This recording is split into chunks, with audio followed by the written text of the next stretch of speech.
I would like to invite Dr. Rahul Prajesh sir to kindly take over the screen. Sir, the floor is yours. Thank you so much, May. Thank you for such a nice introduction. So, yeah, you have mentioned so many things. Thank you for that. So I'll start first sharing the screen. Just let me know Yes, when the sir. screen is visible to you. Sure. Yes, sir, we can see your screen. Okay, just a minute. Yeah, the slides visible Yes, it is. and the slides are moving. Yes. Okay, fine. So, good afternoon, everyone. Myself, as Mike has already mentioned, my name is Dr. Rahul Prajesh. I'm working as a senior scientist in CSIR-CEERI Pilani. For today's talk for the presentation, or won't say it a talk, I would say a discussion, because we'll having hopefully we'll be having a good discussion throughout this presentation. So the topic is design and development methodology of a chemiresistive gas sensor, past, present, and future. So basically, I'll be targeting how you can convert your concept into a working device. That complete methodology we'll be discussing today itself. And please don't bother about the topic. The topic is about gas sensor, but it will cover any sensor you want to work on. The methodology is quite similar for all the sensors. Okay. And I'll also be discussing about the past, present, and future of particularly about gas sensor. So before moving towards the presentation, so here are some of the highlights we'll be discussing about. First is what are sensors, why we are talking about sensors, what are different parameters we should consider while making a sensor or characterizing a sensor. Then we'll be discussing about MEMS technology. Most of you must be knowing about this, micro electromechanical systems. Then we'll talk about specifically about the metal oxide gas sensor and what are the opportunities in this particular area for a researcher. So before I start the presentation, I'd like to share some interesting facts, and you must be knowing about these. The attention span of an average human being has fallen from 12 seconds to 8 seconds now.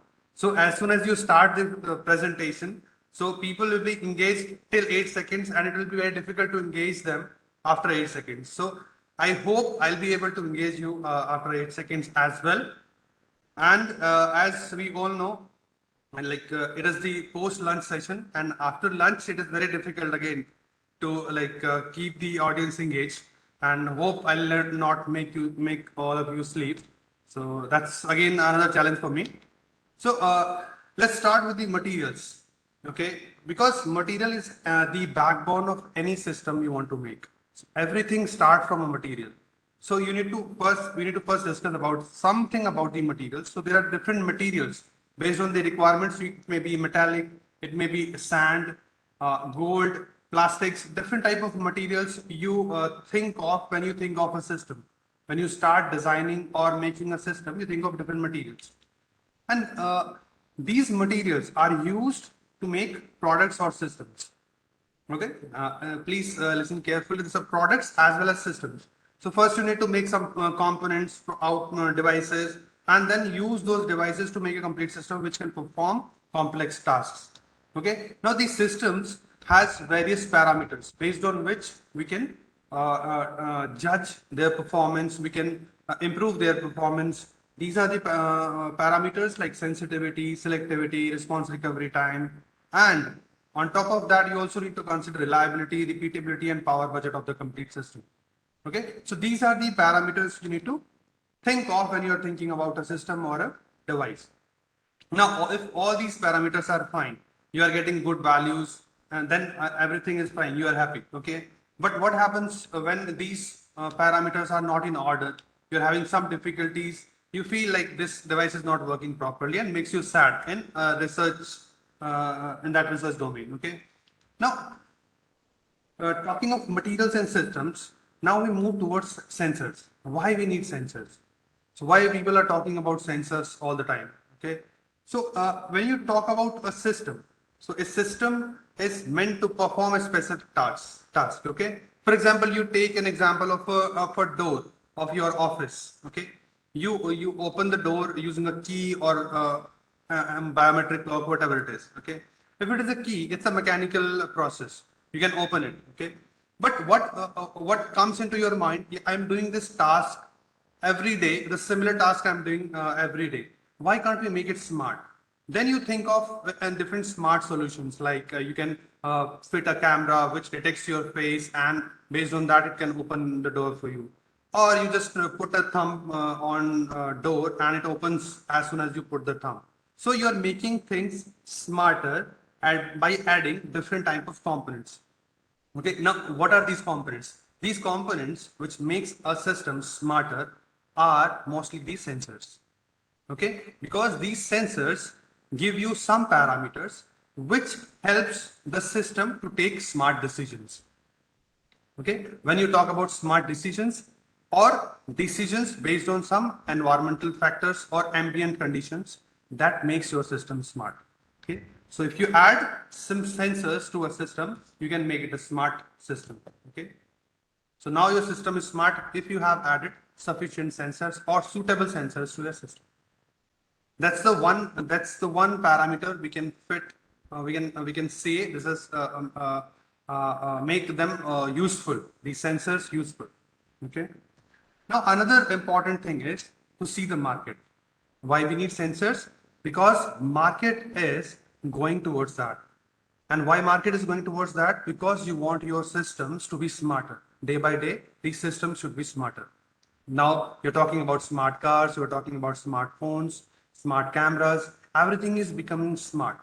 Okay. Simply if you give a command to perform a specific task, that's called a system.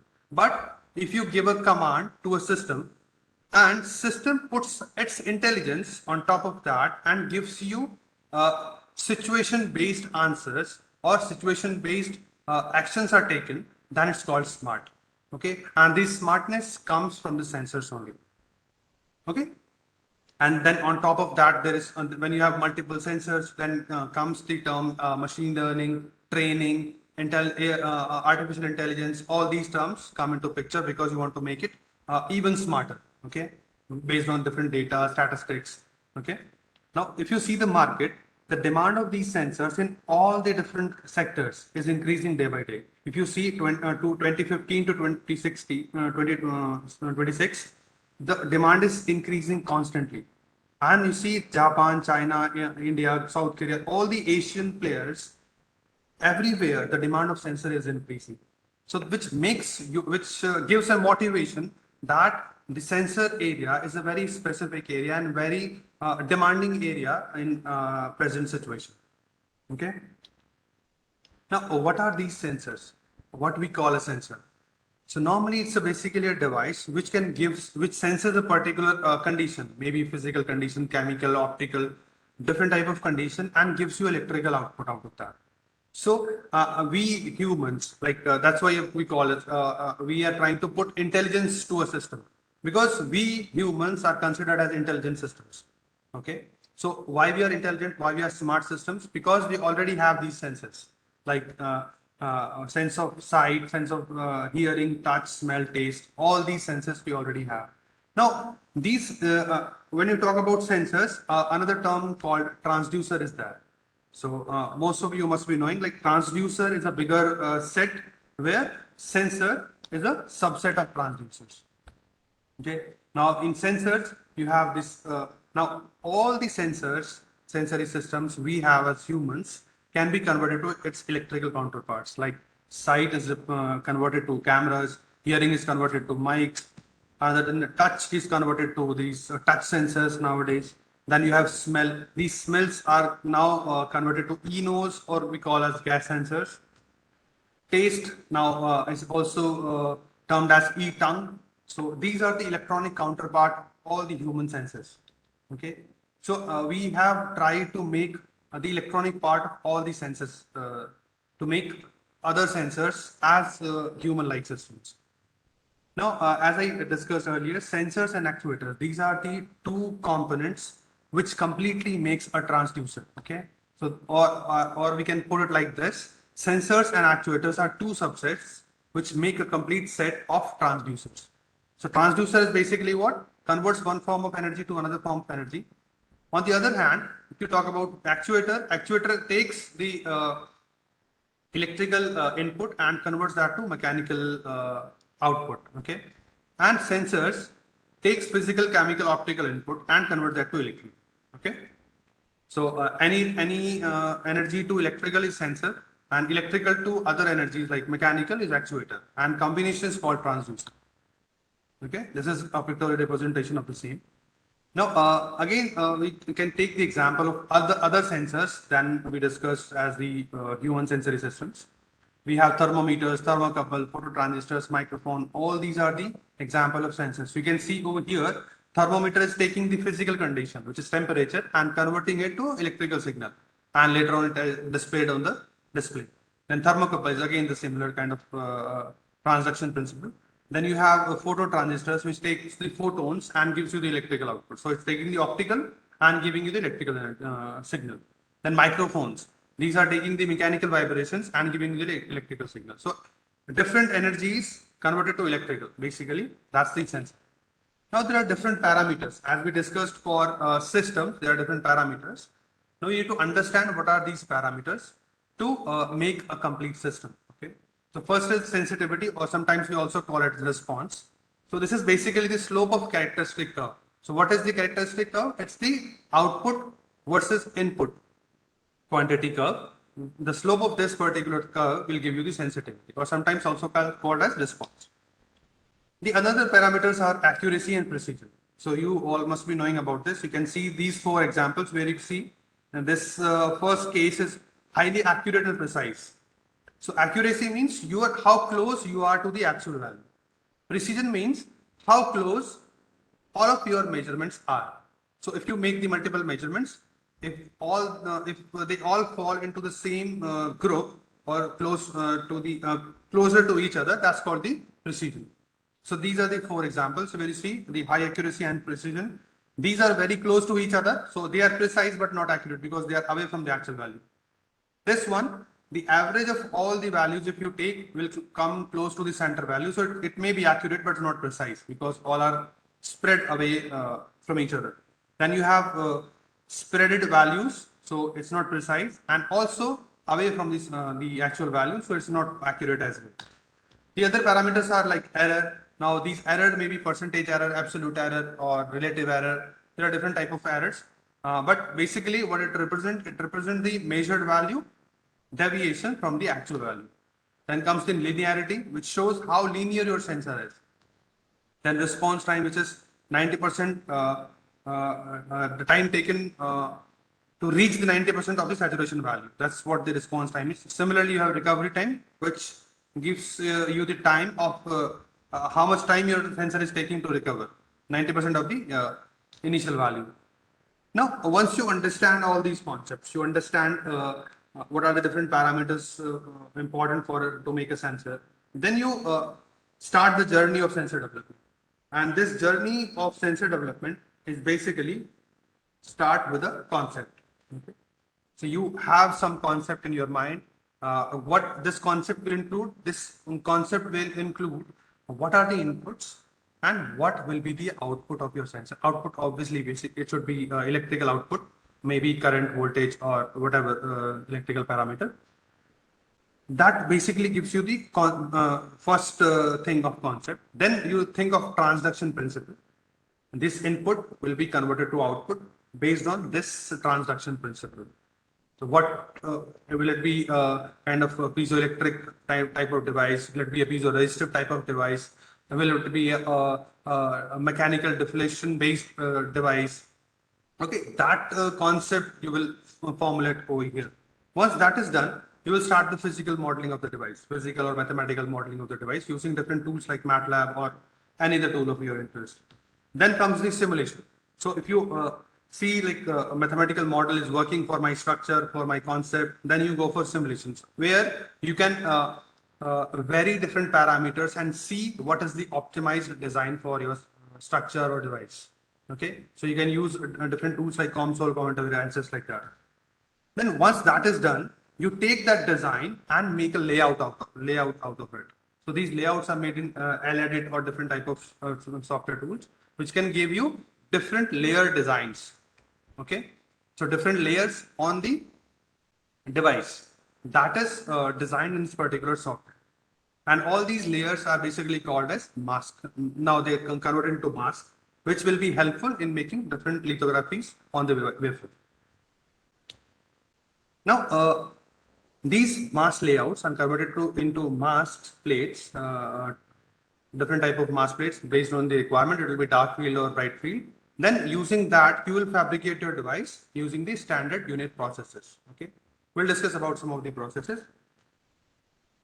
And then these devices which are fabricated are inspected. After that, they are diced into different dies, because everything we are doing is on a wafer. Okay, so this is basically a wafer. You dice it using diamond spindles, diamond saws, into small ICs, small chips, and this is basically a packaged device. Okay, now these dies are used into a package, and you make a packaged device out of it. And these packaged devices are then taken to system development. So that's how it completes the journey of making a system. This is basically the process flow, I would say, the flow of development of a device from the material. Okay. Now, our area of interest is basically this part, I would say, device fabrication. Okay. In this fabrication, there are different processes, and different processes are put together into a set. This set is called micro electromechanical systems. Okay. Now these micro electromechanical systems are basically systems in micro level where you see electrical as well as mechanical responses, maybe input or output in both the cases, and you make a system out of these structures. Now to fabricate this, there are MEMS technology, we say, because there we have different processes through which we can fabricate these type of devices.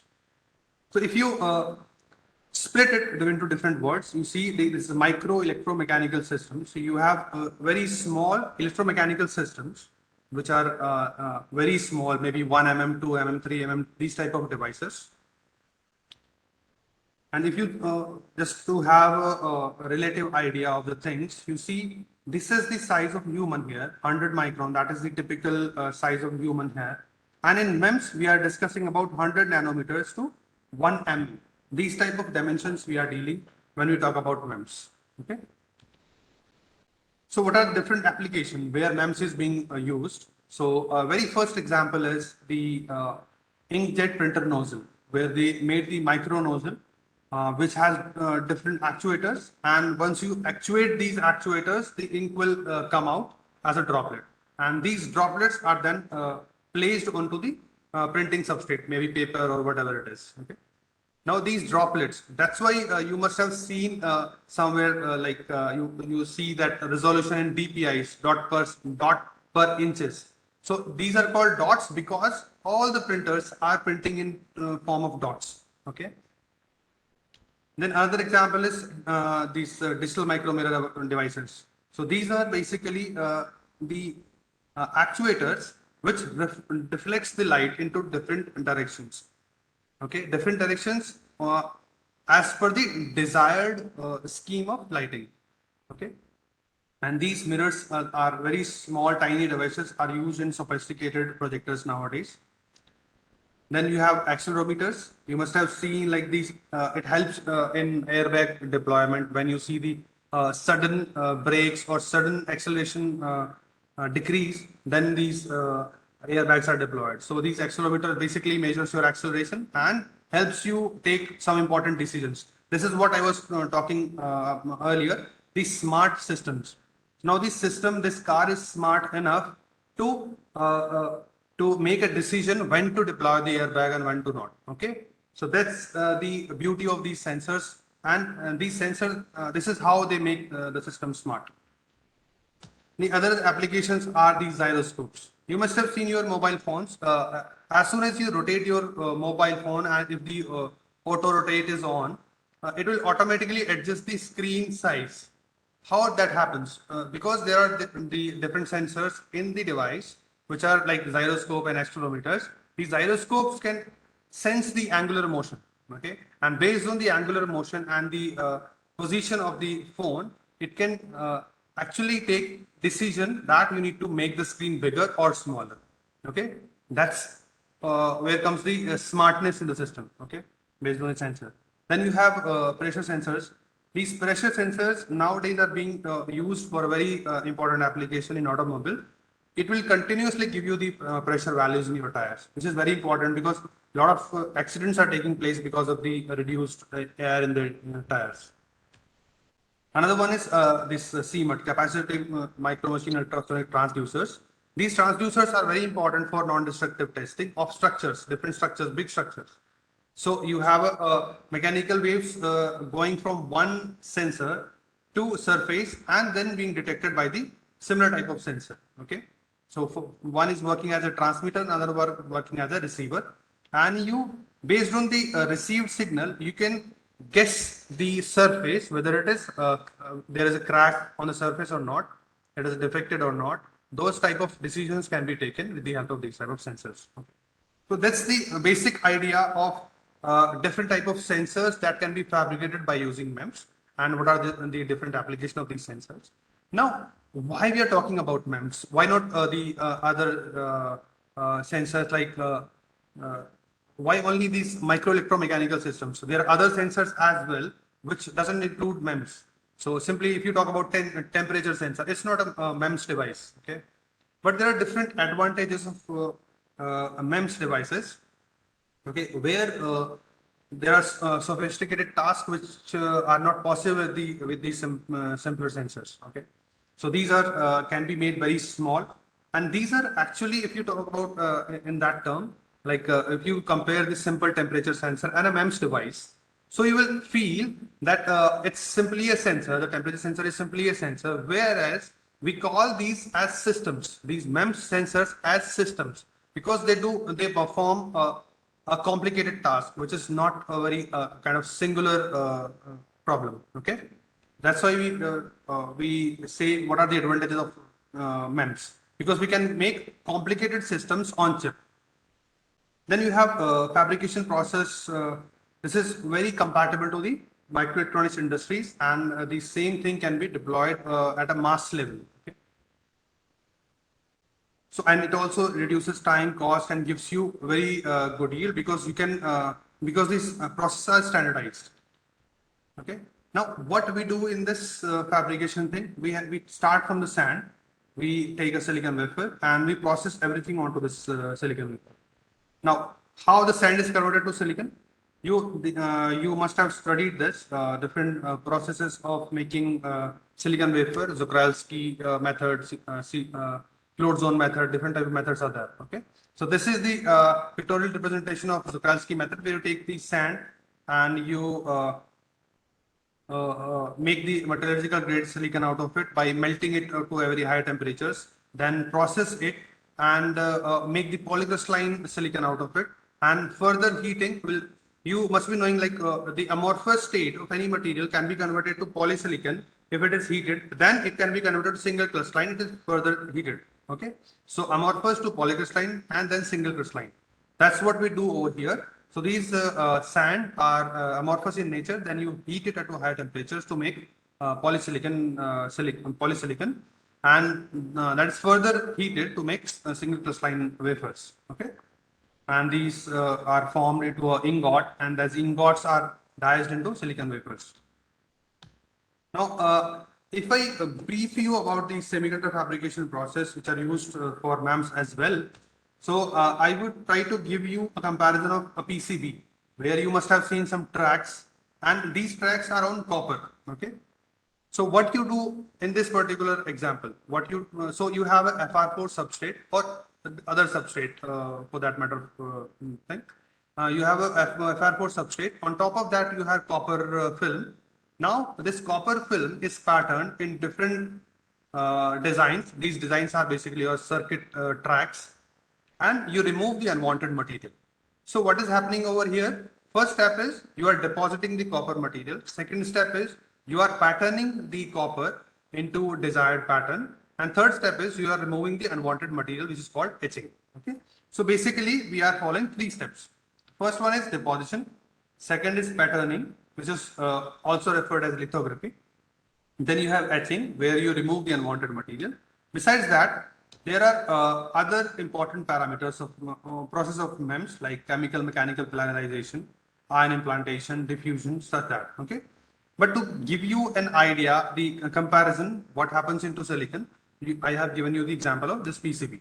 Okay, so where important parameters are diffusion, deposition, patterning, and etching. Okay. Now, moving forward, let's take the example of gas sensor, where we will be trying to implement whatever we have learned so far. Okay. In gas sensor, just to give you a flashback, like there have been so many incidences in the past, and that time these are very like old pictures, and if suitable gas sensors could be deployed at those situations, so these could have been avoided. Okay. Just to give you an idea why this is important, the gas sensors, why these are important, because it has costed us a lot. Okay, so these are very important sensors for us. So what are the application areas? It can be used in process control industries, environmental monitoring, fire detection, call detection, etc. Okay, and these are the different as we discussed, these are the different areas.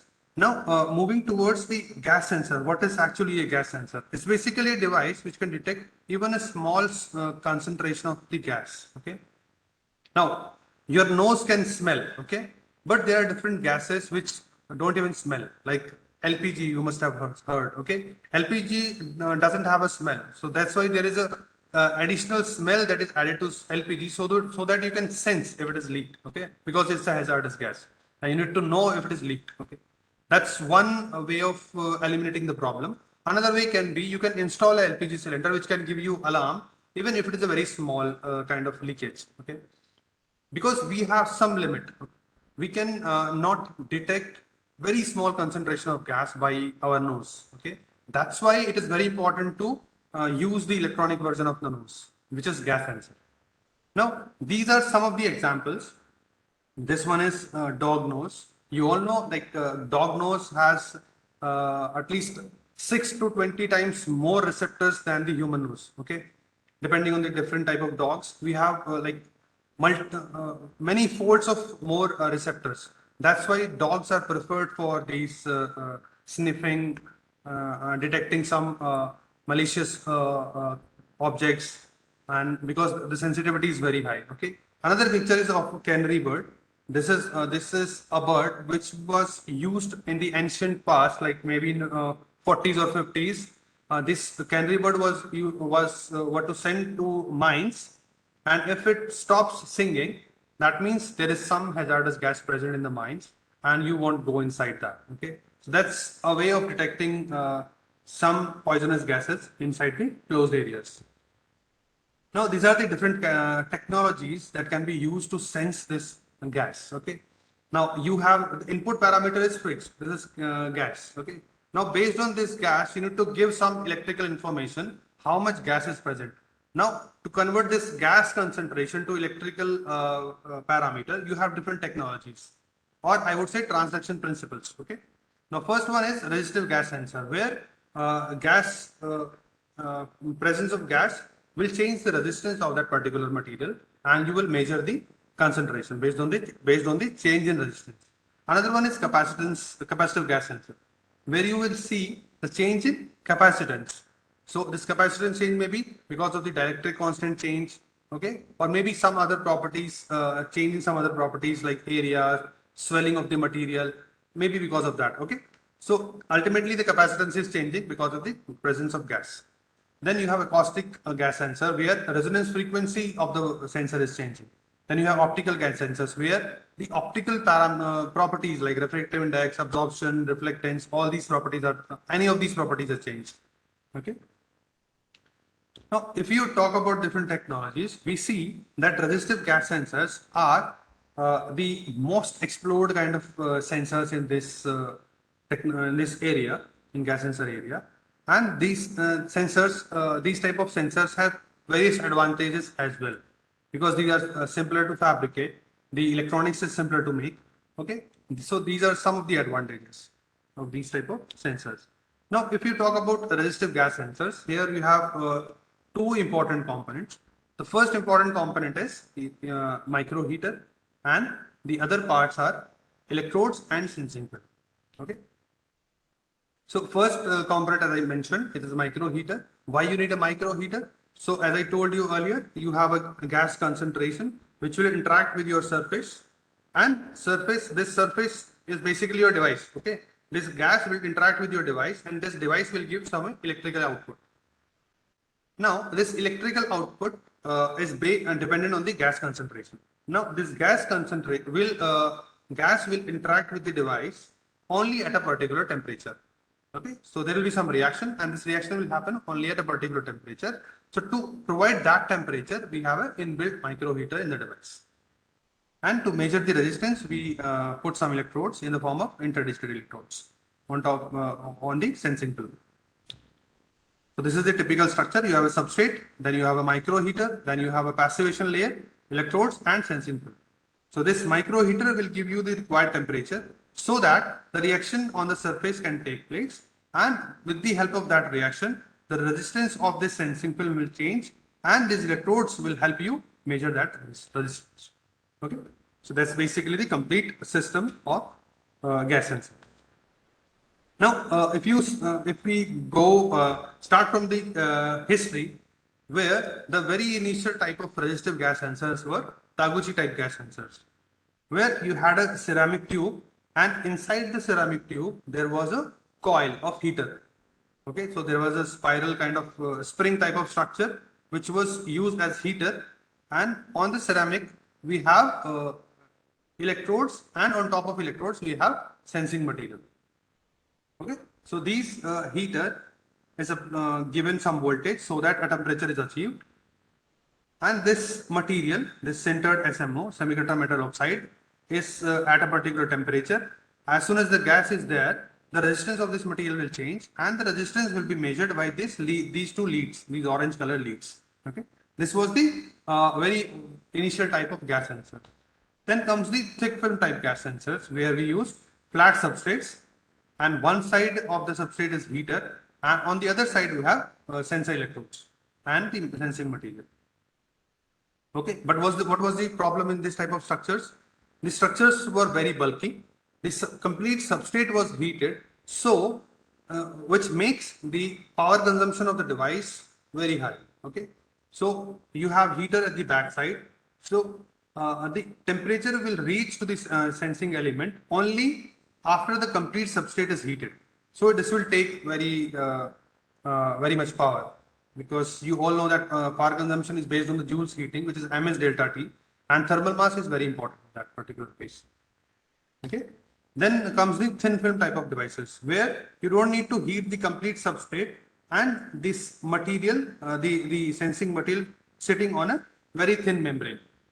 Okay, now the thermal mass is reduced, and because thermal mass is reduced, the same temperature can be achieved with very less power consumption.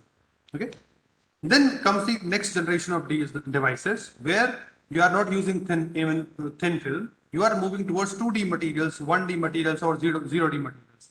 So basically ultra thin or single layer kind of devices. Okay, but ultimately the transduction principle is resistive. Only the material and the technologies is changing. Okay, the transduction principle is same. And why we are moving towards this direction? One target is to reduce the power consumption. Another targets are to improve the selectivity and sensitivity of the device. Okay. Now, I have also already discussed the working of the device, where you've seen these different components. We have sensing film, electrodes, passivation layer, micro heater. And as soon as the gas is there on the surface, what will happen? There will be two types of reaction. One, it may be oxidized. This may oxidize the surface. So oxidized means loss of electrons. So that means resistance will increase. Or the surface may be reduced, which will decrease the resistance of the sensing material. So these two possibilities are there. So how it is how can you know it is an oxidizing reaction or reducing reaction? That basically depends on the type of gas and material you are taking. Okay, so it's basically the combination of gas and surface sensing material. So different combinations give you different reactions. Okay. Now, if you go like slightly deep into it, most of these metal oxide layers, as I discussed, are polycrystalline in nature most of the times. Okay, so there are grain boundaries, and these grain boundaries are basically the active sites for gas adsorption. So the gas will be absorbed at these particular sites, making the barrier height either increase or decrease depending on the reaction taking place. The reaction may be oxidizing or reducing. So in this particular case, oxygen is absorbed. So oxidation is taking place. So that means the barrier height is increasing. Okay, because the electrons are taken away. So it's basically the loss of electron. So there is loss of electron, the conductivity will reduce. Okay, so that's why this barrier height is increasing. On the other hand, if you have reducing gas like CO, so what will happen in this particular case? This barrier height will reduce. So basically the resistance will reduce. Now, once you understand all these concepts, you try to figure out the specifications of your device. Okay, what should be the specification of our device? These are just an example where you can start. Like for example, you have three different categories of the specifications. One is electrical, physical, and sensor related the specifications.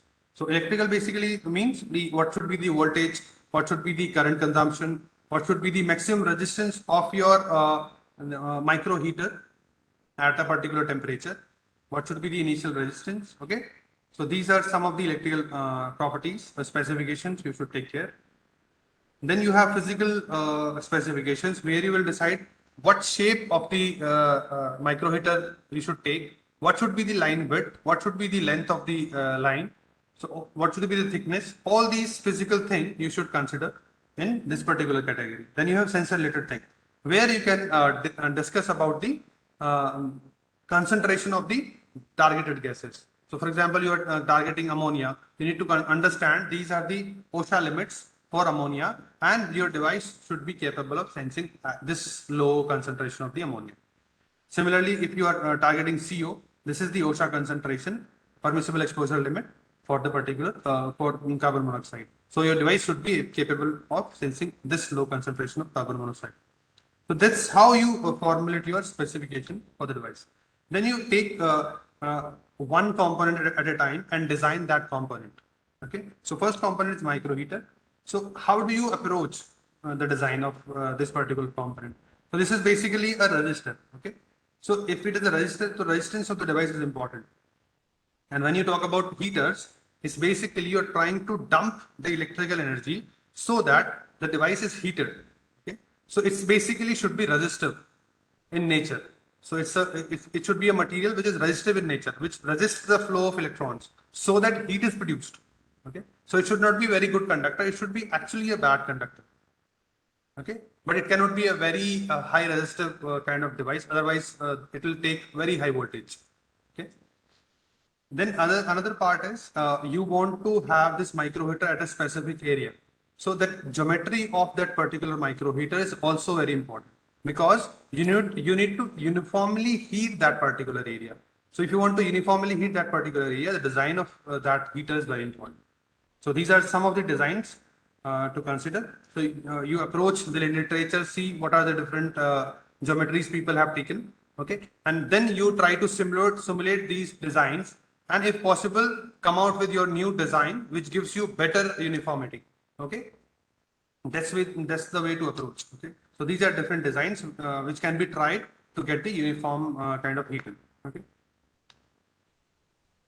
Now the other once you have decided what should be the geometry, you can think of what should be the material of that particular micro heater. Now thinking of the material, it should be resistive, as I mentioned earlier.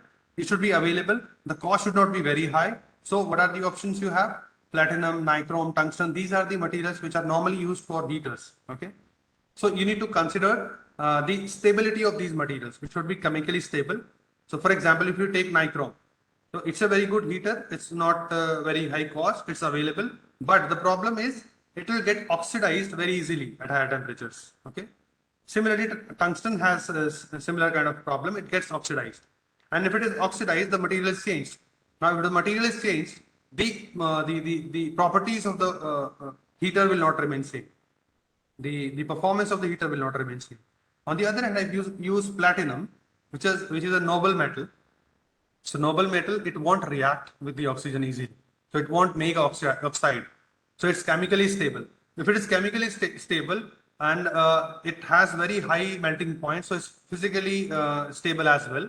So this type of material will provide you better performance in this type of scenarios. Okay, so this is just an example to how you can approach a problem, how we can see how to choose a material for a particular application. Okay, so you need to make certain parameters, like these are my parameters. I need to check all the materials for these parameters, and then I can decide I'm getting best 5 parameters for this particular metal, so I can go with this material. Okay, so there is sometimes there is a trade-off. Like for example, if you talk about platinum, it is giving you all the points checked, but it is high cost. Okay, but when you talk about mass production, this won't affect that much.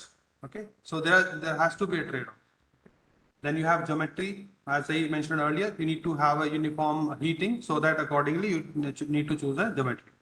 So these are the simulation, as I mentioned earlier. You can take the help of simulation tools like COMSOL, COINTERWare to achieve a optimized geometry. Okay, where you can play with different geometries and see, are you getting the uniform heating or not? Are you getting the right power consumption or not? These type of parameters you can play here.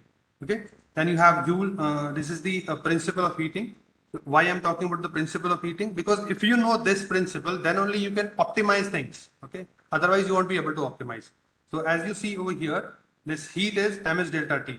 So this M is needs to be optimized, because S is thermal, the material property. Delta T is what is required is required. If you need 300 degrees centigrade, that is required for the reaction. So you can't change these two, but you can change the mass. Okay. So to change the mass, what we do, we reduce the material from the backside of the silicon, so that the thermal mass is less, and you can get the similar temperature for lower power consumption. There are other losses as well, like convection losses, radiation losses. For these smaller geometries, these losses are not very prominent. Only the conduction loss is very prominent. Okay, so you need to tackle that. So this is one example where you see the advantage of optimization. The first one is the first case is where you have not removed the material from the backside, and the second case you have removed the material from backside. So you see, for the same power consumption, in this particular case you are getting approx 31 degrees centigrade, but here you are getting 585 degrees centigrade, which is a huge difference. Okay. That's the beauty of optimization. Then you can optimize the area of membrane. That's also another important parameter. You can see over here, different membrane sizes are optimized, and also from the, as you see the back side, how much material should be removed. That's also very important. How much material should be removed.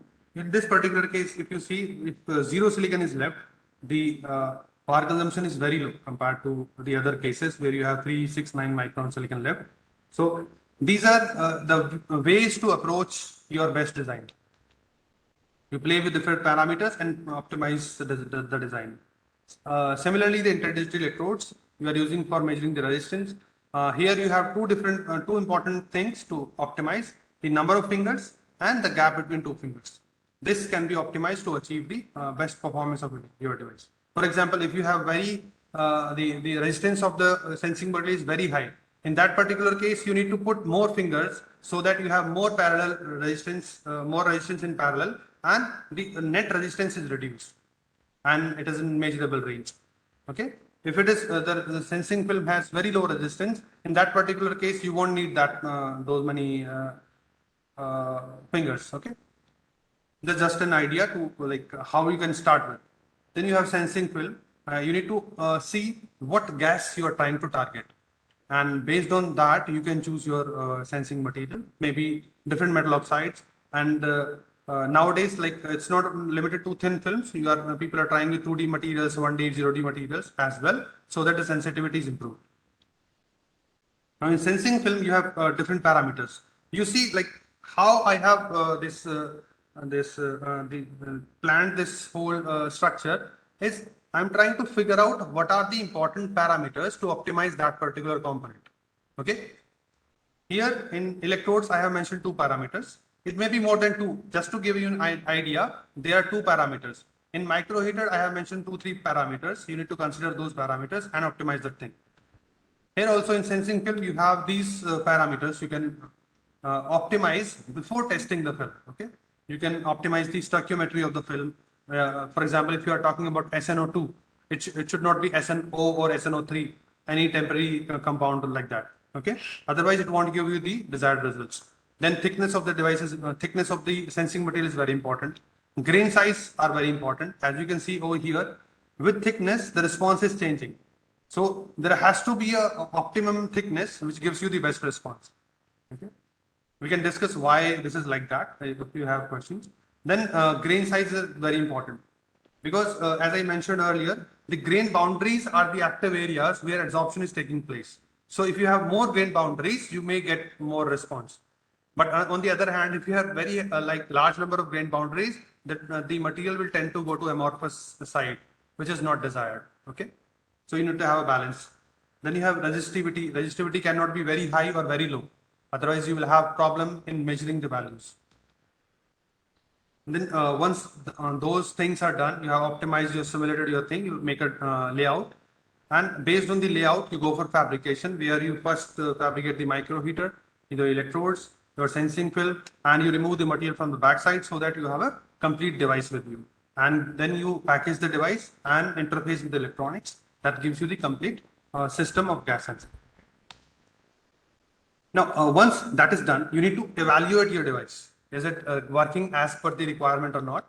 So for that, you need to understand the characterization steps. So first step in this particular case, as I mentioned earlier, the important part is micro heater. You need to characterize the micro heater first, how much power it is taking to achieve a specific temperature. For example, 400 degrees centigrade is achieved in 60 milliwatt power, which is quite low power consumption. Okay, this is then you see what is the heating and cooling rate of the micro heater. Can we use it in the pulse mode or not? Because if it has very fast switching, it can be used in the pulse mode as well. So you can save the power further. Okay. So if you see 5.7 milliseconds, this is the time response we are getting. Okay, it's very fast. Then you have actual imaging of the device while it is working. So you can see IR image of the device where you can see only the active part. This is the active part is heated and other parts are at lower temperature, which is very important for a device. Because if you have higher temperature at the other areas as well, the device performance may degrade. For example, if you have high temperature at the contacts, that contact may break. So this is very important. The high temperature should be only in the active area.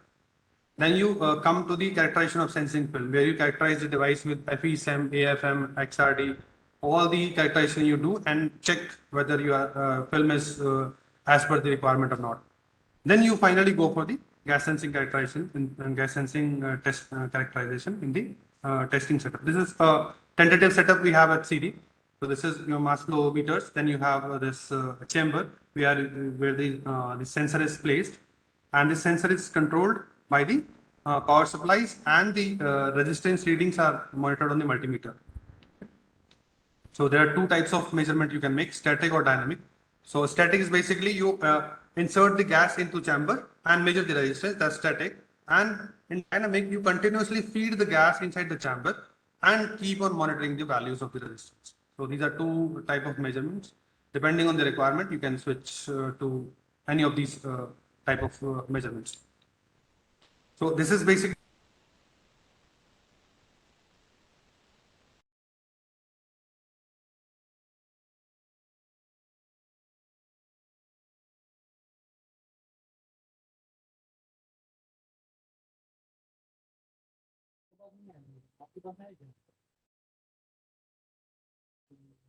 this saturation is there, and you can from here this curve. This is the basically the characteristic curve of the device.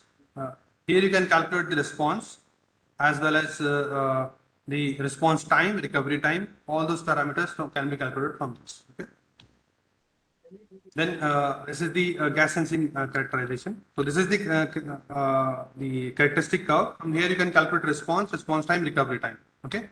You can also before doing that you can calculate the operating temperature of your device. So you operate your device at different temperatures. See the response. Whatever gives you the best response is your operating temperature. You can optimize with the temperature. Your response time and recovery time will also change. As you keep on increasing the temperature, the adsorption and desorption reaction will be faster, and probably your response time and recovery time will be smaller. You also need to check the repeatability of your device. Then you need to finally give a calibration curve. What is the concentration versus response curve for your device? Okay. Once this completes the journey, finally you have a device and you have a calibration curve which gives for this much concentration. This should be the response of the system. Okay. Once you have that characteristic with you, you have made your complete system of gas sensing. So now I'll show you some glimpse which we have done at CEERI. So this is one complete device which we have made for gas sensor. This is the I have also shared these device pictures with you in the presentation. This is one publication. This is another publication where we have tested the VOCs for SNO2 and zinc oxide films on the device. This is one characteristic we have shown for ethanol. As you can see, this graph is very interesting. So for different gases, as you see over here, for SNO2, these are different gases. For zinc oxide, these two are the gases. So for different gases and sensing film combination, the operating temperature may be different. So if you see over here, the peak temperature is 250 degrees centigrade. On the other hand, in this particular case, the peak temperature is 275. So the operating temperature may be different for different gases and sensing film combinations. Okay. Another like optimization was done on nickel oxide film for formaldehyde sensing. Here you see the response of formaldehyde is achieved as low as like 200 or 300 ppb. So this low concentration of formaldehyde was achieved. Okay. Just only.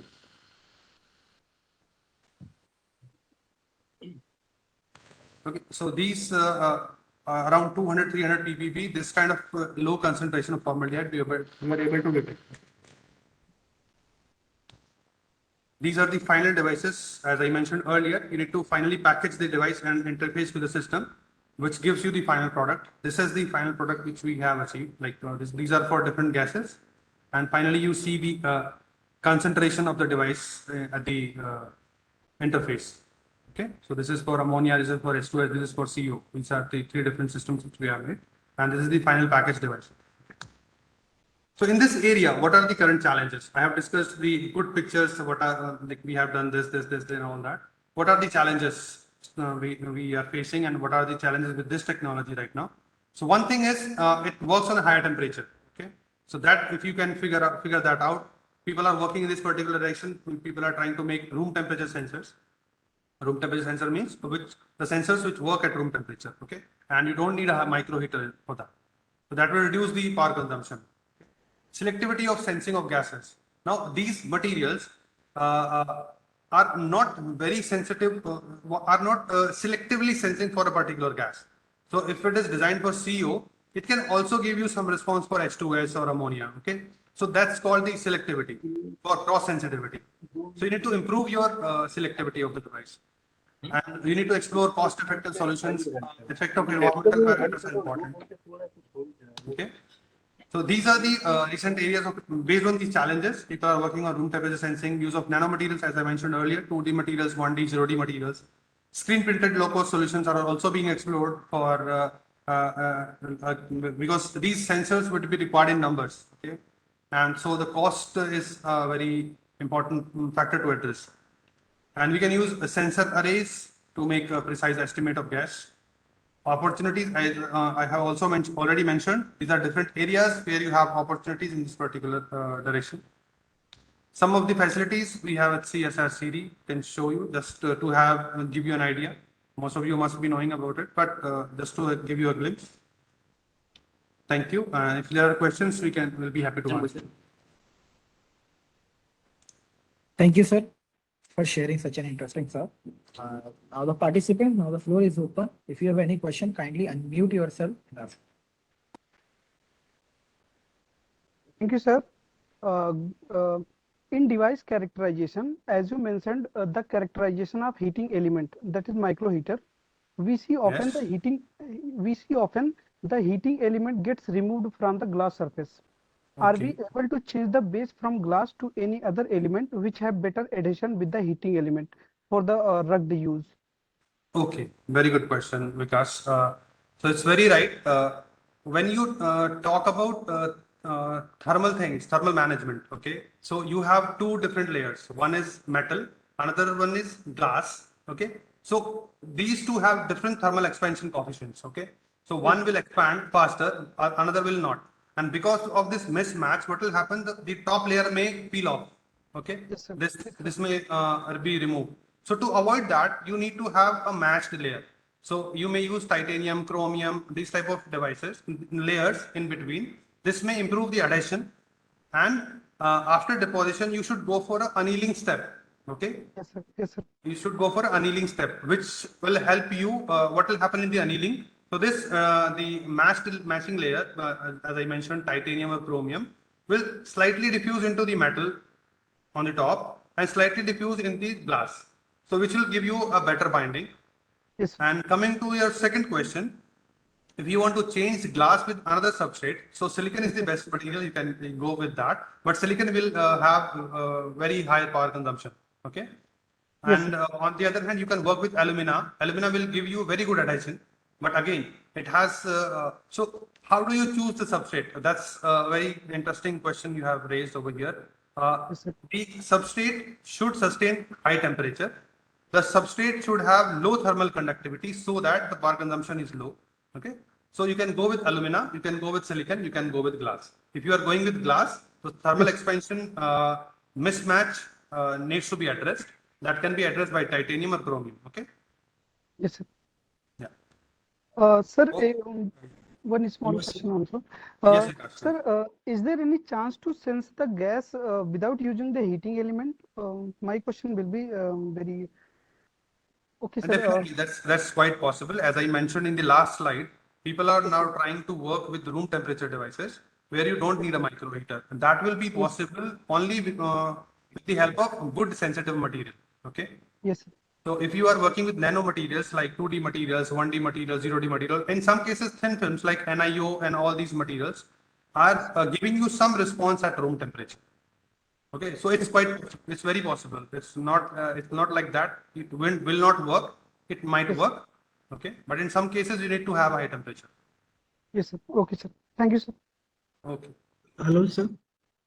Yes. It was a wonderful talk. Actually, I'm Aurobindo from BITS Pilani. Thank you, Arvindo. Yeah, so I'm doing a research in the metal oxide based gas sensor. Oh, that's great. You can come and meet me over here. Yes. Yes, sir, sure, Yes. sir. Yes, sir. Please tell me. Yeah. So, sir, the basically now we are working in zinc oxide and nickel oxide, sorry, cobalt oxide. Okay. And what we have done, we are first we are depositing the metals, and then we are doing the thermal oxidation Okay.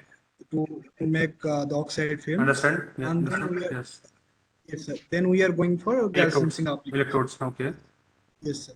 So Okay. the problem we are facing is the low resistance.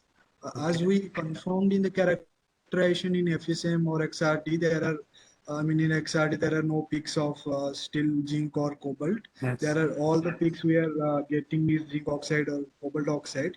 Still, the resistance we are getting is like in kilo ohm, Mm-hmm. which we need to be in mega ohm range. So, what is Okay. the solution? I understood your problem because we did this like long back in 13 or 14. So, what I need to ask you one question. Are you measuring the resistance from the top or from the bottom? Sir, sidewise we measure and the like diagonally also we measure. Diagonally, it's very difficult because if you're talking about so you what is the substrate? Sir, glass. Glass is the substrate. On glass, you're depositing metal and then you're oxidizing it. Okay. Yes, sir. Yes, sir. Then you can only measure from the top. There's no point having measurement from the backside, right? Yes, sir. Yes. Okay, so you're measuring from the top. So what is happening over here? So only the top layer of the metal is converted to oxide, what I guess, not the complete material. Okay, because of that, you have a low resistance metal in parallel to your high resistance thing. Okay, just a minute, I'll share the slide and I'll try to explain it properly.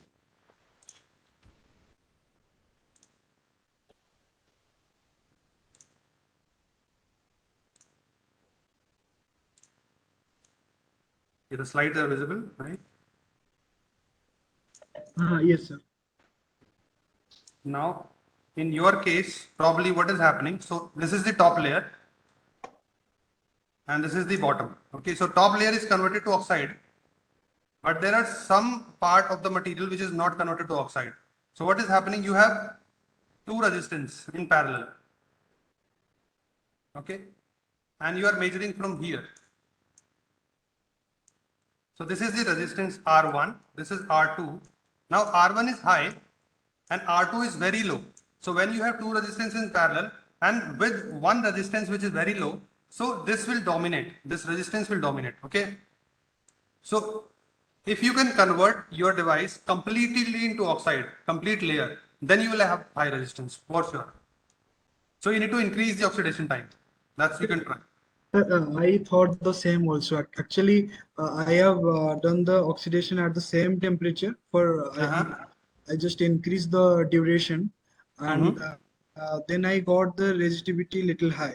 So Okay. I just thought the same, like what you have explained now. The same thing is happening. I'm also Okay. thinking.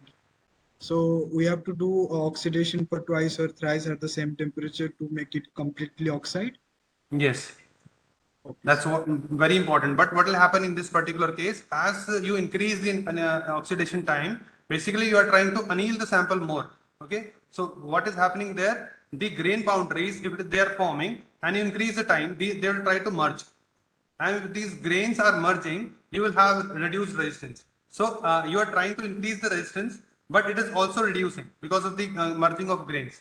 So this is not the right way. You actually should go for sputtering the material directly or trying to use reactive sputtering. Okay. These are the only final solution for your problem. If you go by this, you will have such problems. Don't try to deposit a material and oxidize it later. It will give you some proof of concept, but if you want to make a good device, don't go with this approach. Okay. Okay, sir. I'll definitely. Thank you. Thank you, sir. Thank you, sir. Actually, we are Running out of time. learning. Yeah, sure. So maybe because there are some more questions, so I would request all the participants either they can directly mail it to you if sir, that would be feasible to you. If we Yeah, can, no problem. Just Yeah. mail it to me on my mail, Rahul@CSIR, no problem. Yes, that would be very humble of you. Thank you, all the participants. And now, thank you, sir, for delivering such a wonderful talk on the chemiresistive gas sensor. And we are definitely very grateful to you for providing us with and accepting our invitation to deliver your talk. Thank Thank you. you so much. Thank you so much, man. Thank you, everyone. All the very best. Thank you. Thank you. Thank you, sir.